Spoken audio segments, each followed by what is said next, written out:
Malta Vision 2050 – Policy, Innovation and the Next Era of Gaming.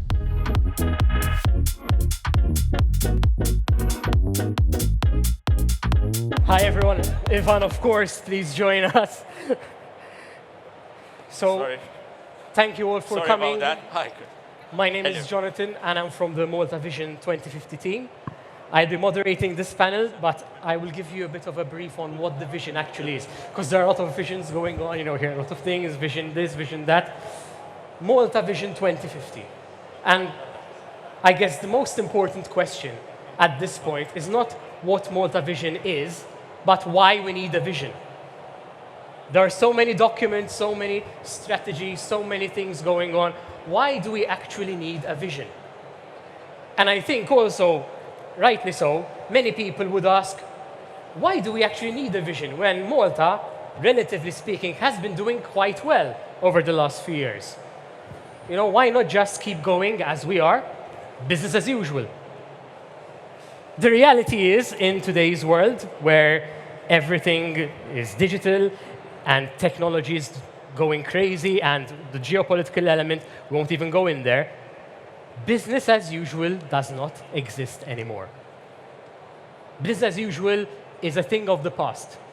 So if we, as a country, want to plan our future and think, how can we generate meaningful and sustainable well-being for our citizens and for our people, everyone, we need to think ahead and plan and say, where do we want to be over the next 25 years? And yes, 25 years. We're breaking away from the 5-year political cycles that everyone hates.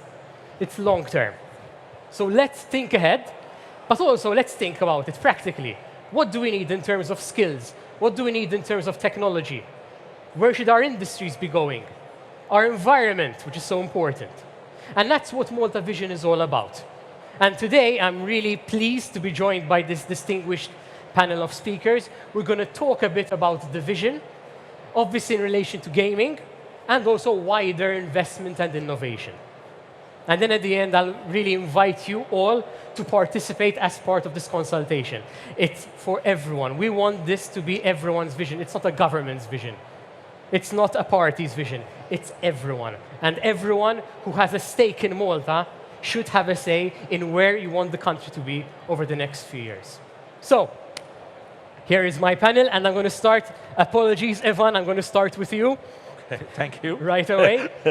So obviously, we're talking about Malta Vision 2050, and obviously you're in Gaming Malta, so I guess what we want from you is, where do you see the gaming industry, obviously the broader interactive games sector, driving Malta forward over the next 25 years, and perhaps also Malta becoming the jurisdiction of choice over the coming years as well? Yeah. So I think we've got to understand a bit the difference between, and the challenges which we have between iGaming and the interactive entertainment sector, right? So I always like to explain it. With iGaming, we were in blue ocean waters. So when Malta joined the EU in 2004, we were the first European jurisdiction to actually regulate the iGaming industry, the gambling industry. And that helped us to create a very robust ecosystem, which shouldn't never be underestimated. And we created this fertile land where iGaming companies can actually come here, grow and consolidate here.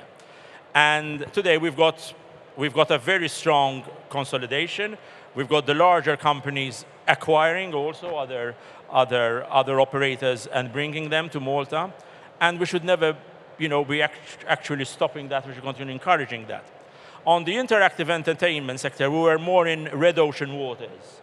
So there wasn't a coherent or holistic strategy or bringing the ecosystem together. And what we did is, since 2019, we effected a building block strategy where we started building the ecosystem. We started working on the educational front, because as you mentioned, John, it's vital.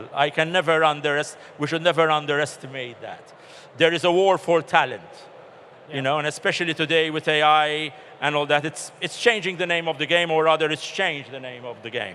When you've got Meta poaching the head of AI of Apple and offering an annual salary of 100 million, That's where, these are the guys we're competing with, right? So today we are a Unity Center of Excellence, so we actually train 400 students in, being Unity certified, the Unreal Engine, and we work, then we'll talk maybe further, we work very closely with George and his team at Malta Enterprise to continue growing that. So our North Star is very clear. The home of gaming excellence remains, but we want to consolidate the iGaming industry, we want to remain a fair and transparent jurisdiction and a reputable jurisdiction, but we also want to embrace the interactive entertainment sector and continue to bring all this together. We can't do it alone, so there has to be a number of parties involved around that. And part of our job as GamingMalta is to actually build the bridges with all the public entities, to help us there. And also, we're very keen, and we continue to be very supporters also of the cross-political support which there is on the industry, which is vital and which is important and which gives a stability to the strategy. Excellent. I'll move on to George. Obviously, beyond, I guess, just gaming, Malta Enterprise. How does Malta Enterprise support the development of these sectors, which I think are becoming extremely important? So interactive entertainment, digital games, so almost the broader digital economy in Malta. And how do you see this also moving forward? Yeah, I think, first of all, thank you for inviting us here as Malta Enterprise. We traditionally wouldn't be in something of this conference, but this clearly shows where we are creating a whole ecosystem here. Malta Enterprise, in its own nature, is an economic development agency. So we have to be part and parcel of this journey. And if you see where the gaming industry is going, and I use the word gaming industry that everyone said, if we create a whole ecosystem where we nurture talent, we assist companies through a number of schemes that we have. So we've got a number of schemes, and we're already assisting a number of entities in this industry to come with innovative ideas, be it AI or other innovative ideas, to come towards Malta Enterprise. First of all, for us to direct them to the right area within government to assist. And also, there's a likelihood that we also can assist in funding of sorts. So we are part and parcel of creating, but also assisting in creating the ecosystem from where entities like GamingMalta, other government agencies operate. I think what is important, this industry, and I take it in the wider sense, is going to be contributing to, in reality, all four pillars. Why? The sustainable economy, because yes, we need to keep on developing in the iGaming sector, but develop further the other industries where we talk about eSports, digital innovation. Again, we have the talent here. The other is resilient economy. Yes, our economy has grown from 7 billion to 24 billion, so we need to keep a resilient economy, which we've proven we've done over the years, but also a modern education. And here it is key that we as Malta Enterprise ensure, and we have schemes like Get Qualified, to ensure that people and talent are all the time nurtured. Today we talk about training, but it's also reskilling, and we're seeing a lot of that happening as well. And as well, I think if we had to go to the centralized digital economy for the citizens, again, this sector, the software sector, the innovation sector, can more than contribute for us to find talent in those areas to help that area. And last but not least is the land and sea use. Obviously, we all know what's happening with land here. It's a fact. And this industry and this sector, through the way it works, does not take up so much land use. So let's help to develop this sector both locally and overseas. So I think Malta Enterprise will play a key role across all these areas to ensure we can assist, whether it's individuals or making sure the ecosystem grows. Excellent. Philip, so Philip, you represent the Chamber of SMEs. Now, we know that the gaming sector, in a very broad sense, contributes a lot in these indirect ways, also direct ways, these spillover effects of the gaming sector, from anything from retail to hospitality. How can these spillover effects benefit SMEs, because that's obviously very important, especially for the Maltese economy. And perhaps what can we do to enhance this even further going forward? Yes, as George mentioned, when our economy grew from 7 billion to 24 billion in a very relatively short time, on MCSD, and I was part of the working group on the vision, we can be picky and choosy now. And what we're working on is increasing our value chain. Now, this segment of the economy is a very powerful engine.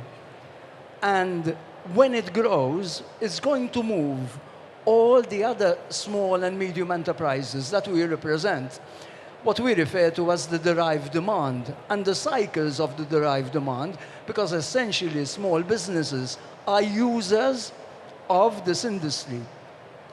If I had to mention all the self-employed people that benefit, I won't stop. I mean, lawyers, consultants, IT providers, all kinds of services you imagine. When it comes to real estate, commercial, and also apartments, all our members.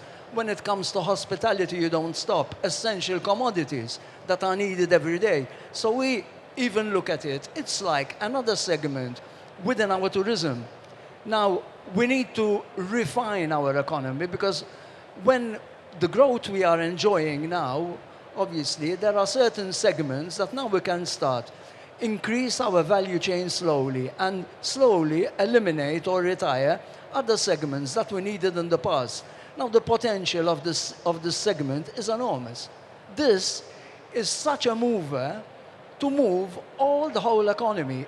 Malta's made up, not only Malta, even Europe, of 99% of micro, small and medium enterprises. So you can imagine the force of this powerful engine, and why we're so excited to help as much as we can and see that this segment carries on growing. Even an event like this, all the hotels, good rates, all the hospitality providers, unbelievable, better rates.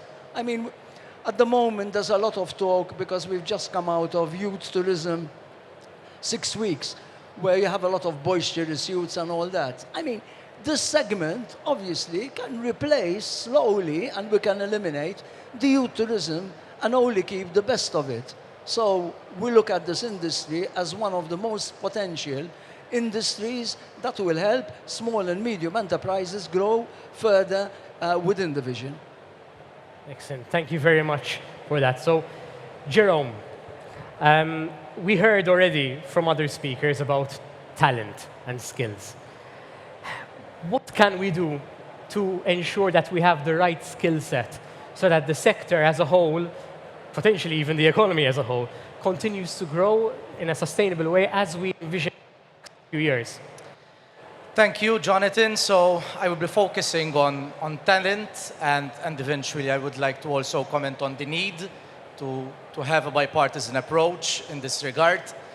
Ivan mentioned the war, we need to win the war for talent. I won't use the word war, but we need certainly to win the race for talent. This is imperative. Malta needs to win the race for talent. Skills are the lifeblood of the gaming industry, and we need to keep up with the rapid changes. But let me be more tangible in this regard. So we need to kick off early, at a very early stage. So that implies at school, in school, at an early stage, subjects and areas that include media literacy, game design, coding potentially, will need to kick off at a very early stage. That is imperative. In conjunction with that, eSports competitions and clubs need to ensure that they instill, urge, direct young, also children, adolescents, that when it comes to gaming and eSports, this is a career. Instill this notion that from a very young age, that within the gaming industry, this is a career. At a tertiary level and higher levels, so at a tertiary level, I think and I believe that we need to be more flexible. We need to be more flexible. Flexibility in this regard implies that we need to focus more on modular training, micro-credentials, short courses that can actually then stack up into diplomas and degrees. Furthermore, I believe that, and the private sector, the industry, plays a crucial role in this regard. A number of short courses need to be co-designed with the players in the industry, with the private sector, to be able to help professionals and workers move sectors. So those who already work in ICT, in finance, in other areas that would like to go into gaming, I believe that such practical courses, such reskilling programs that are built, co-designed in conjunction with the industry will make it easier for current professionals in other sectors and other areas to transition into the gaming industry. So I believe that this private-public effort to help out current talent in Malta, but also ensuring that we reduce bureaucracy, we streamline when it comes to work permits, the improvement vis-à-vis the quality of life, the offering that we offer to international talent, because that remains fundamental, that we attract talent, continuously international talent to Malta. Ivan mentioned the challenges there. I believe that this effort, work in conjunction between the public and private sector is crucial. If I may, when it comes to the bipartisan approach, I have a very simple but important question in this regard for non-MPs. What is the percentage of legislation that passed through Malta last year via a bipartisan approach, so through a consensus? What do you think is the percentage of legislation that passed through Malta last year unanimously? What do you think? It's over 90%. And when it comes to financial services and related industries, that figure goes up to 100%. So this is a very clear message. In practice, when it comes to gaming and ancillary sectors, we adopt a bipartisan approach. Safeguarding Malta as a global leader in gaming is not and should not be a partisan issue. It is a national one. Thank you very much, Jerome. So, Cressida, if I had to summarize the vision in one word, it would probably be sustainability. We want a sustainable economy that generates well-being, and obviously related to sustainability is the concept of ESG, which is becoming increasingly important, especially even in the gaming industry. Given your experience as well in this sector, how do you see ESG contributing towards gaming, also the vision in general? Thank you, Jonathan. First of all, it is a pleasure being here discussing Malta's bold and forward-thinking agenda, the Malta Vision 2050. I must say that it is not just a vision.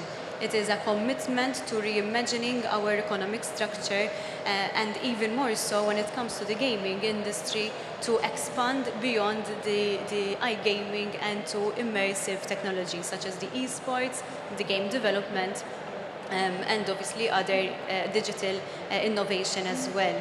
And I think the Malta Vision, and obviously it was mentioned even before how we came about the pre-consultation document, there were the 6 building blocks, and 2 of them that I would like even to mention are in relation to the status quo sectoral strategies, as well as the consultation that it happened obviously with the experts and the stakeholders obviously across the different sectors. And I'm mentioning these because it shows that Malta Vision, it's not a reshape of the current vision, but it is a continuous build-up, obviously adapting the vision of the country to the new realities as well that the country is facing. So we are not reshaping the vision, but we're continuing to build on what we currently have as well. Obviously, the gaming sector, we all know the success in the previous years, and that is why we need to use the gaming sector, the iGaming sector, as a launchpad for the next wave of digital innovation.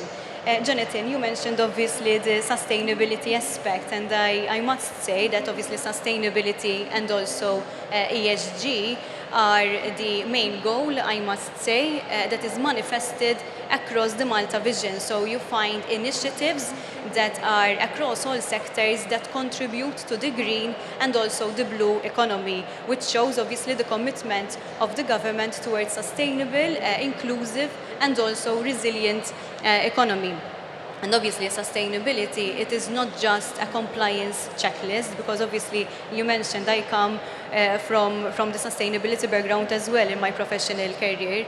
And obviously most of us think, who are not involved in the sector, that it is just a compliance checklist because of all the reporting obligations that there are, you know what I'm talking about. But it is mostly a strategic opportunity.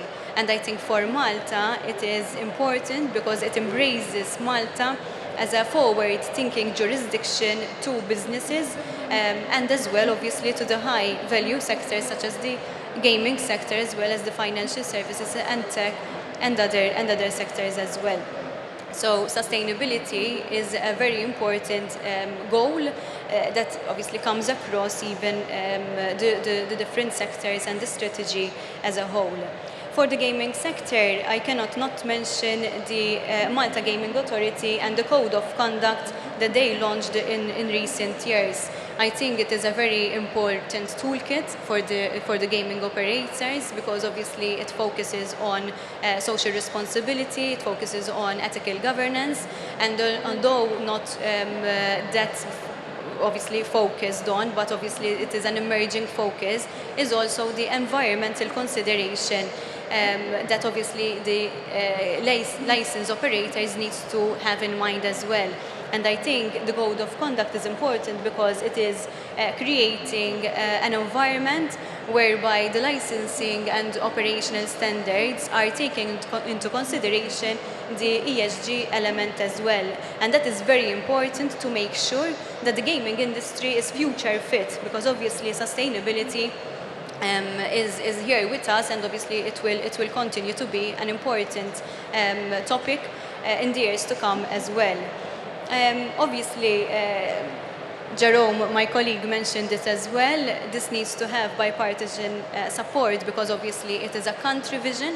It is not a political vision. It goes beyond the 5-year cycle, as you, Jonathan, mentioned in your introduction. It goes to 10 to 25 years, which is a long-term strategy that we want for our country. And that is why it is very important that our national commitment surpass our political agenda. And I think the government made sure and will continue to do so that political parties, including obviously the opposition party, be involved in all stages to make sure that there is alignment on the Malta Vision 2050. Thank you very much. We have a couple of minutes and 3 questions. It's impossible to go over all 3 questions, so I'm just going to go into one. Obviously, we have here a question on how will Malta Vision support not just the big operators, but also startups and grassroots. So I will throw it to you guys. How will you guys support startups, these interesting new ideas over the coming years? Jonathan, when there was one question, I was hoping you were going to choose that, so thank you. No, I think startups is one of the key areas where Malta Enterprise operates in. And not only Malta Enterprise, there are a lot of entities within government that operate in this area. So, yes, here is something that, as Malta Enterprise, we encourage startups. We have the startup scheme, which there's quite a bit of investment. We have the skills development schemes where, again, coming back to Jerome's point about talent, there we do encourage micro-credentials to make sure people are keeping up to date. So even with startups, people joining, we can assist their talent over there. Then there's also the Malta Venture Capital Fund. So as a country, I think there's a lot of access there where we can get funding and assistance. Let's not just think about funding. It's assistance through the project. We have the Startup Festival coming in the 23rd and 24th October. This is not an advert. Go for it. But we intend to have a startup framework there which will encompass all the assistance that we can give startups. Definitely Malta is an island that is attracting startups and assisting startups. So if anyone, whoever raised the question or anyone else has questions, do please find our team over here, because it's one of the key pillars where we see that we can attain Vision 2050 with the startup sector. Perfect. I think, if I just have to say this, if we had to look at what's happening today also, as in Sigma was a startup until a couple of years ago, right? And today, Malta has helped set the stage for Eman's vision, for Sigma's vision, and the global marketplace, essentially. And this is what Malta provides, basically. Let us be the stage for your global ambitions. We run as GamingMalta, we run an incubator space also for startups in the interactive entertainment sector. We're currently full. So we'll be developing accelerator programs. We've got studios from Israel, studios from Germany, British, and Malta, obviously. So it's good for us, and the most important thing is that we continue working together as, to the power of one, the different entities working together, and the left hand will continue knowing what the right hand is doing, so we can, continue driving this forward. Thank you very much. Thank you to my panelists. I invite you all to participate in the public consultation on Malta Vision. It is still open. Everyone is a stakeholder. If you have an interest in Malta and where we're going over the next few years, please get involved. Thank you very much.